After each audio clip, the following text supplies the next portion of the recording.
Hi everybody, in this video I want to take a look at actually turning your sketches into digital compositions. So we've taken a look at working with the basic shape builders in Illustrator, and we have talked about ideation, and in this video I want to walk through creating one of your distillation compositions, or at least showing you how I would do that starting from a sketch and working through with our shape building tools. So to start, here is my process book. You can see I've gone through all of the brief and research stages and have arrived at a page of sketches that I like after going through a bunch of other iterations, and I've kind of flagged here the ones that I want to use for my final project. So today I want to make this little board game piece here. It looks like a chess pawn, and build that out in Illustrator starting from my rough sketch and kind of just show you what my process for that would be. And I also have some mood board examples here for the style that I like and maybe some of the colors that I want to emulate, or the palettes that I want to emulate. So let's get started. So the first thing here in Illustrator is I'm going to make myself a new layer just to organize all of my content. So I'm going to name this layer piece for board game piece. And then I'm going to give myself a new artboard using the artboard tool. So I could click and drag and just try to match the size of these other artboards. But the easiest thing to do if you know the size of your artboard is just to type it in. So I'm just going to type in 1000 pixels by 1000 pixels. And now I have a new artboard here. I'm just going to zoom in, and while we're at it, I'm just going to rename this just to keep our workspace tidy.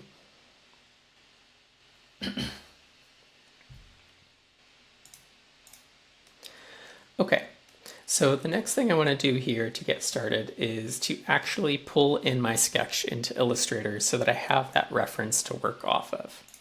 So if I open up my folder on my computer, you can see that I actually have that picture that I took with my phone of my sketchbook, and I can just drag and drop that right into Illustrator and kind of work with it like you would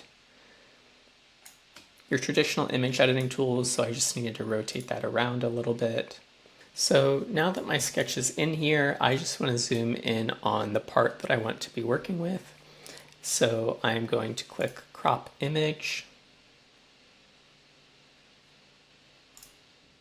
click OK on that. It's just telling me that cropping the image is not going to actually edit the file. It's just editing what Illustrator is showing in the program. So I'm going to click apply there. And then once you've cropped it, hopefully it's also embedded it. It has for me. If it hasn't, click on embed, or else if you delete that file from your computer, you will also lose it in Illustrator. The other thing I'm going to do is I'm going to move this sketch to my sketches layer just to keep everything nice and organized. So I could click and drag this over there. I find it easiest to just hit Control or Command X to cut it.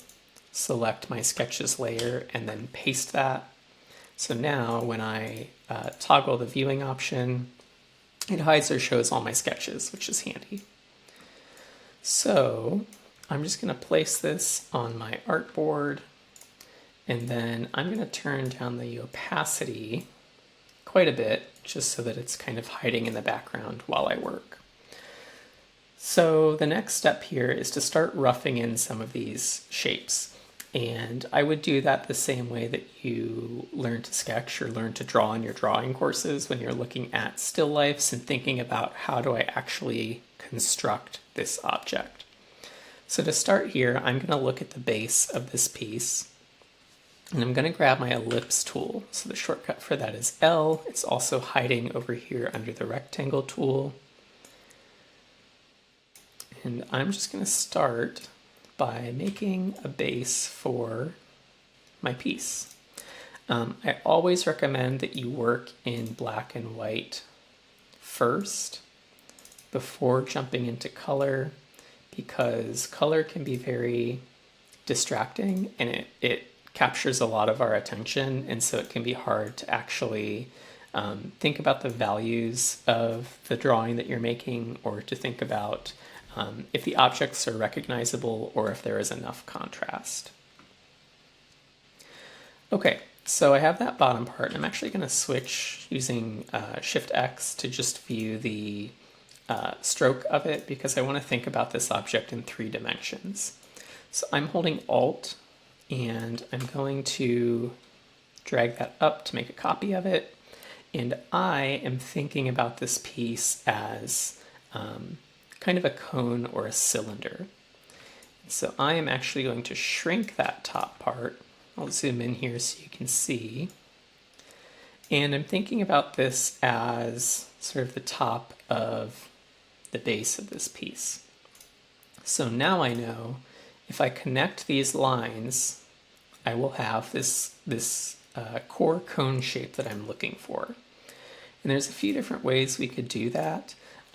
I am just going to use the pen tool or the curve tool, and I'm going to click on, actually I can't click on this anchor here because it will try to edit the shape. So I'm going to start just outside of these points, and then click and drag this in a little bit, and then we'll move these points over to the edges here. So you can see by this little plus that's showing up in here, this is snapping to the center of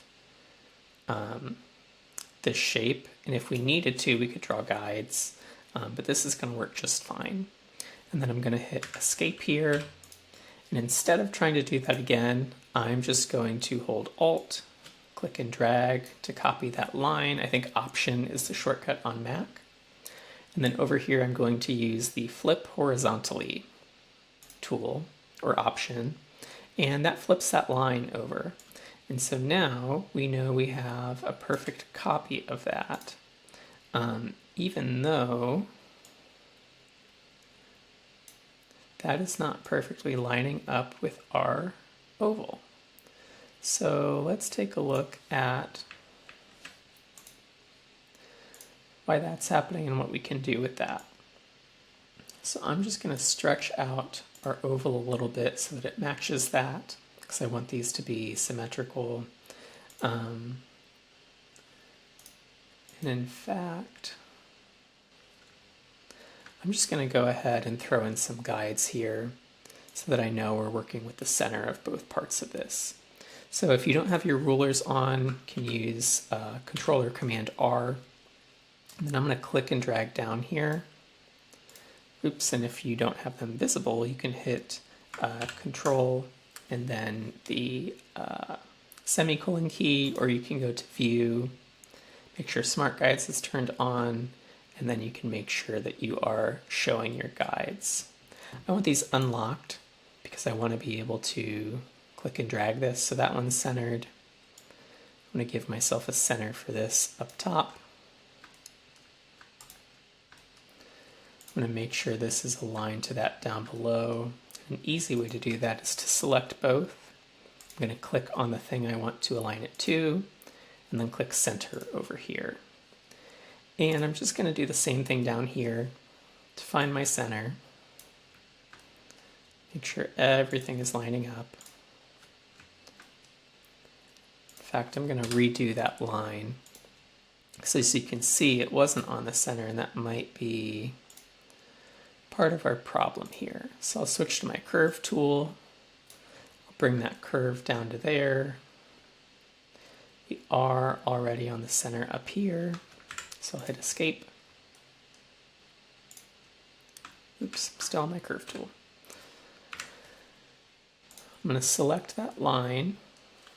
I'm going to copy it, and then I'm going to flip it.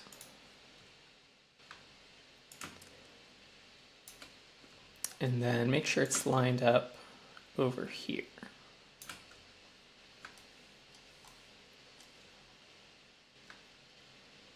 So we're pretty close. Let's see what happened. Looks like we were a little low over here as well, which is probably part of our issue. Okay, so that's on the guide.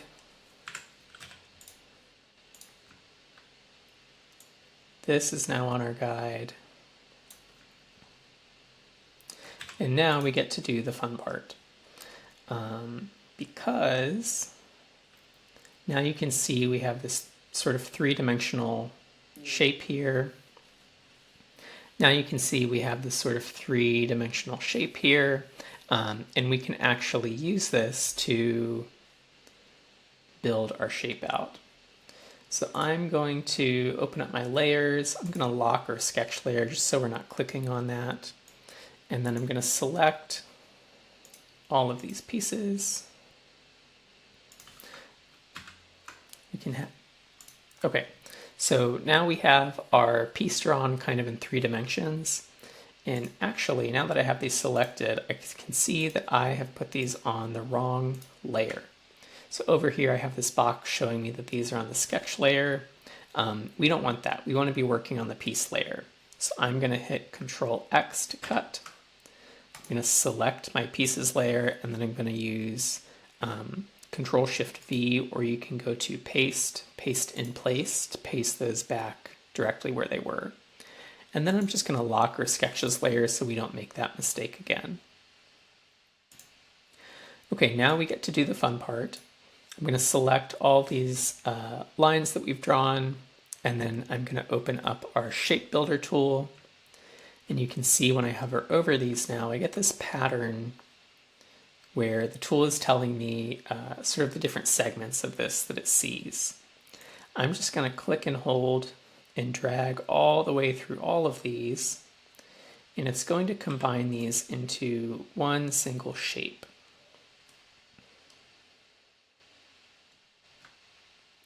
And so now we have sort of a trace or an outline of all of those. And I don't like that these are sharp corners, so I do want to clean those up a little bit.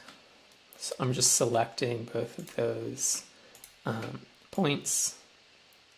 I'm going to round them out by editing the radius, just to give ourselves a bit more of a smooth transition.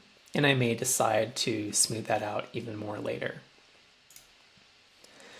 Okay, I'm going to hit Shift and X just to swap my fill and my stroke here, just so I can see that as a solid piece. And I'm going to change this to more of a gray value, just so it's a little easier to look at. Next, we can work on the top piece, like the ball up here. That part's pretty easy. I'm just going to grab my ellipse tool again, hold Shift to make sure that I'm drawing a perfect circle, and then I can just place that wherever I want, make sure these are aligned. And I think at this point I want to get rid of these guides. So I'm going to go to View, Guides. It looks like they're already unlocked, so I should be able to select them. They might be on our sketches layer, which is why I couldn't select them before. I'm just going to delete these so that the workspace is a little easier to look at. So I think this piece is a little too big as it is, so I'm holding Alt and Shift just while I shrink this down a little bit. And we could even shrink the neck of that piece.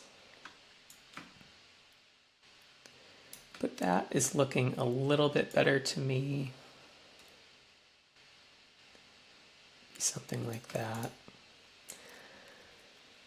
And then I hit, another way you can switch between sort of the outlines and the fills is with Control or Command Y. The only issue with that is it hides your images that you're looking at as well. So I will oftentimes use that Shift X shortcut to swap my fill and stroke. And then the next piece here is this kind of, let me turn up the opacity on this a little bit, almost like a bean shape. That's kind of the collar of this piece. And I think I want to work on that as, let's see, let's start with an ellipse there. Let me lock my sketch layer again.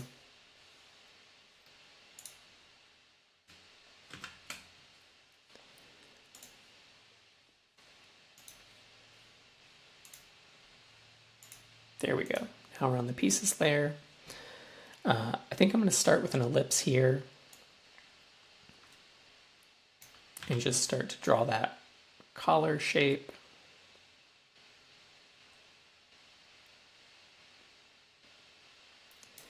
Maybe something like that. And then I want the top to be more rounded than the bottom. So let's look at this as a full piece. That bottom's almost like a flat part, like a cylinder, and the top is more like a sphere. This whole thing really is functioning kind of more like a half sphere or a semi-sphere. So we can think about this as maybe the bottom piece of that, and then maybe we add that half circle on top of it, and we'll construct it like that.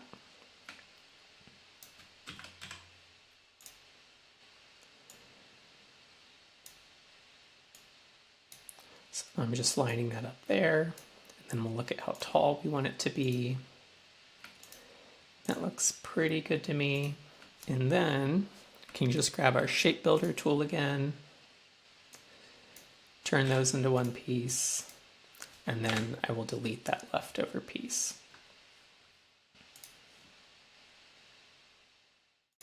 Okay, so far so good. I'm liking how that's turning out mostly at this point. Maybe I'll pull this up a little bit and then we will worry about colors later. We could leave these as separate pieces if we wanted to keep working with them or editing them. But just to show you, again, working with those shape building tools, I'm just going to combine these into one piece for now. I'm going to go to Pathfinder and then I'm going to use the Unite Shape option here. We could use the Shape Builder tool again, but I'm just going to combine these all into one. And then this is still bugging me a little bit. I think I want to try to smooth that out. And to do that, I'm going to use the Smooth tool. So that is underneath the Shaper tool. It's right here. Here's the Smooth tool. And really all you do with this is you kind of click and drag along a certain area, and it tries to understand the path that you're following and smooths it out just a little bit. So I'm just going over that point a few times on both sides until that's a little bit more even.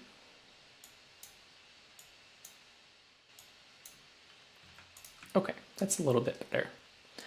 All right, so here's the outline of our chess piece. It's time to start thinking about colors and composition.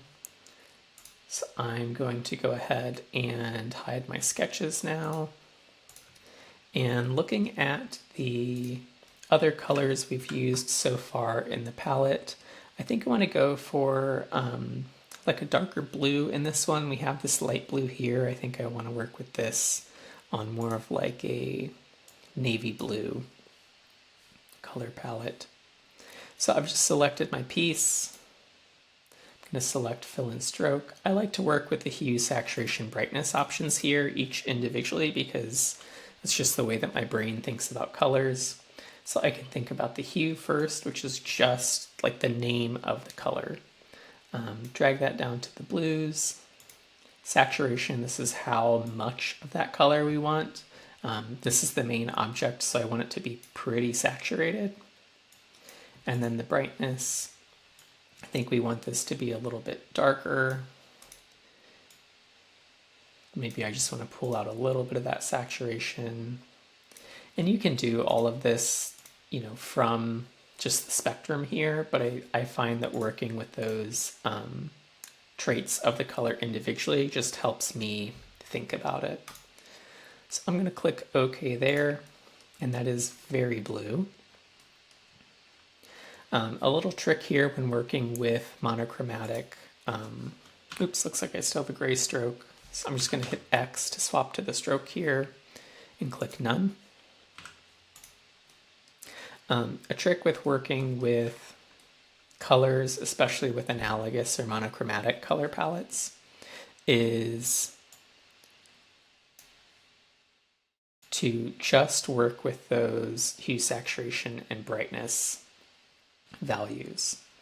So I'm just drawing a shape to work as our background, and that blue is still selected, but you'll see if I just turn down the saturation quite a bit and turn up the brightness quite a bit, to our eyes this looks almost like a gray, but having that little bit of that blue hue in there is still very helpful. And then when I send that to the background, that sits on it a little better. I still want to play with that. And I'd like to get to one other thing before we end this video. I want to talk about creating that like shading effect on these flat illustrations. Okay, we'll say that's good for now.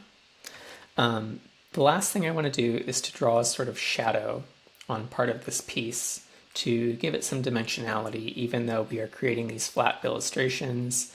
Adding these different values to show dimension really adds a lot of character to them, and can be a nice little detail that's easy to parse while still being a flat illustration. So here's what I'm going to do. I am going to draw myself I'm not going to be super scientific about how this looks. I'm just going to draw myself a curve through this piece. Oops, let's make sure that we can see it.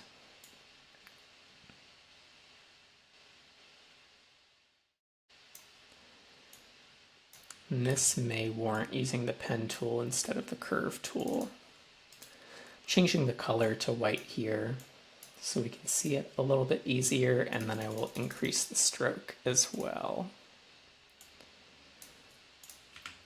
So I'm going to grab my direct selection tool. Working with these points individually is a little more difficult, but getting a little more control over this makes it worth it. So we'll say that this is, what I'm doing is I'm creating that line that I want the shadow to follow. And that's still a little bit janky, but we can work on it.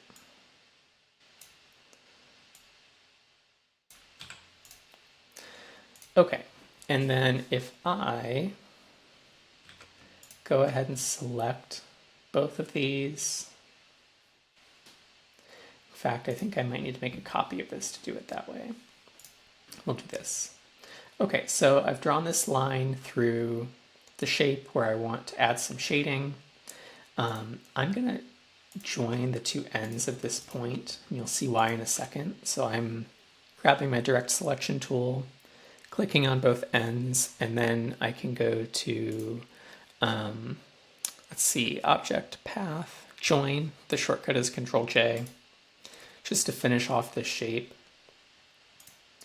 And then I'm just going to make this wide enough that it's missing the edges here. I'm going to swap the fill and the stroke.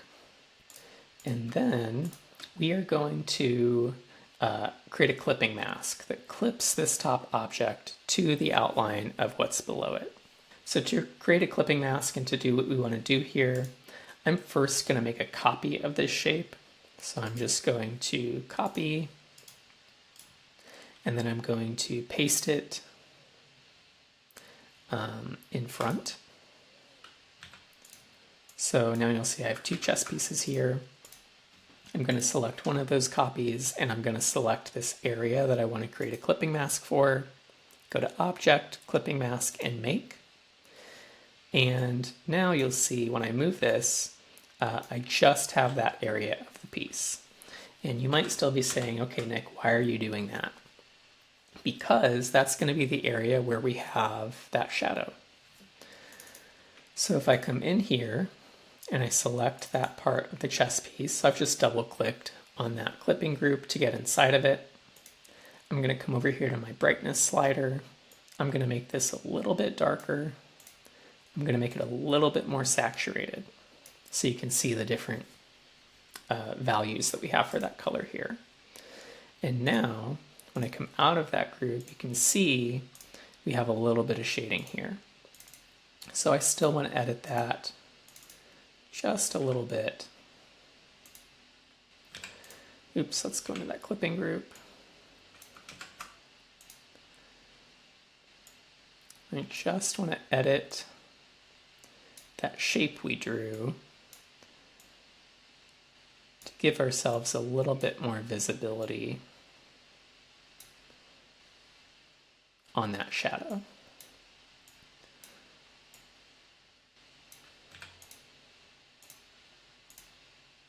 And then we could do the same thing. We could draw like a shadow with the pen tool on the outside here,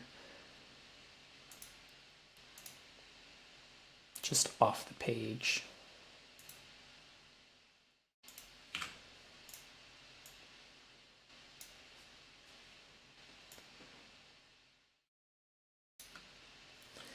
And using that same color won't work, obviously, so we want to do the same thing we did before. I'm going to make it the color of the background. I'm going to make it just a little bit less bright and a little bit more saturated.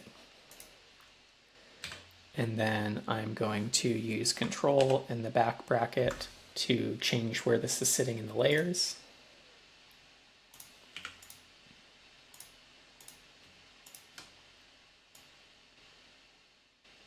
I'm just going to change the height of that a little bit too.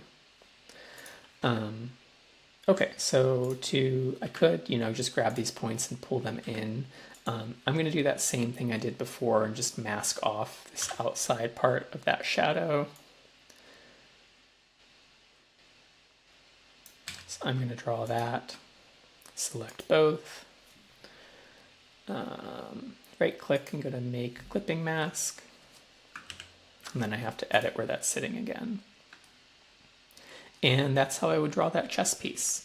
I would probably still play with that shadow a little bit, but hopefully this gives you a good starting point for how to think about working with those shape builder tools and how to translate your sketches into a digital drawing.